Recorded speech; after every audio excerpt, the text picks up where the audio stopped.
streamers, hats, balloons. Hey, what's up? I'm Lincoln, and I'm just finishing up decorating for a birthday party. I'm in charge of all things birthdays around here. So I spent the morning decorating and getting everything ready. Pretty festive, right?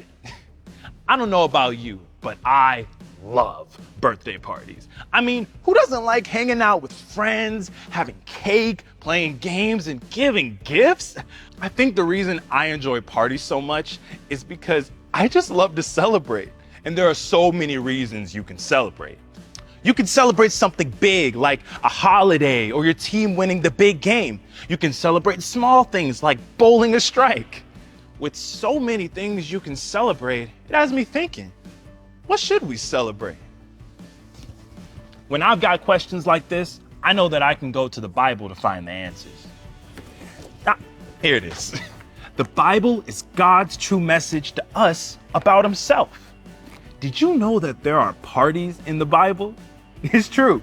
God's people celebrated a lot. Like when they had a special holiday to remember what God had done for them, or times when God kept them safe from their enemies, or gave them what they needed. One of the greatest days of celebration was the day that Jesus came to a city called Jerusalem. Now, why did people celebrate Jesus coming into Jerusalem? You see, all 4 books of the Bible, called Matthew, Mark, Luke, and John, talk about this important day. Let's check it out.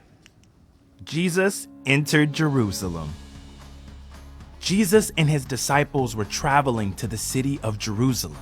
As they got closer to the city, Jesus told 2 of the disciples, "Go to the village ahead of you. You will find a donkey tied with her colt. Untie them and bring them to me." Jesus said that if anyone asked what they were doing, to tell them that the Lord needs them.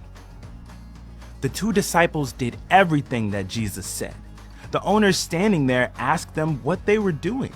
The disciples answered that the Lord needed the animals, so the owners let them go.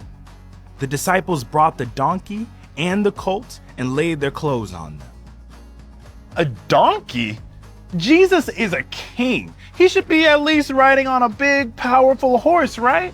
So why would Jesus come into Jerusalem on a donkey? Well, many years before Jesus came, a prophet, a person who shared special messages from God named Zechariah, told God's people that a great king would one day come to them riding on a colt, which is another name for a donkey. So when the people saw Jesus riding on a donkey, it was a sign that the king the prophet Zechariah spoke about had actually come. Let's keep reading.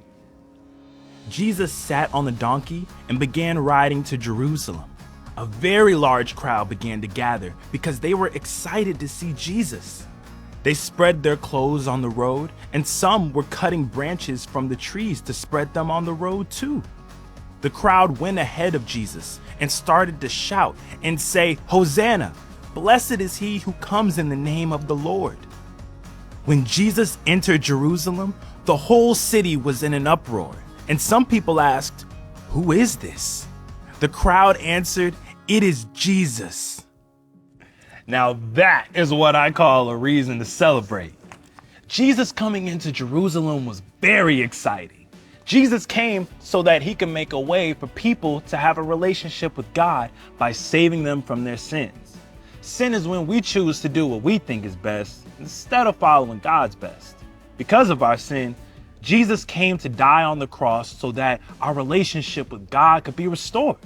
When we respond to Jesus by believing he's God's son, turning away from our wrong choices, asking God to forgive us and follow him, we can celebrate the truth of who he is and what a relationship with him means.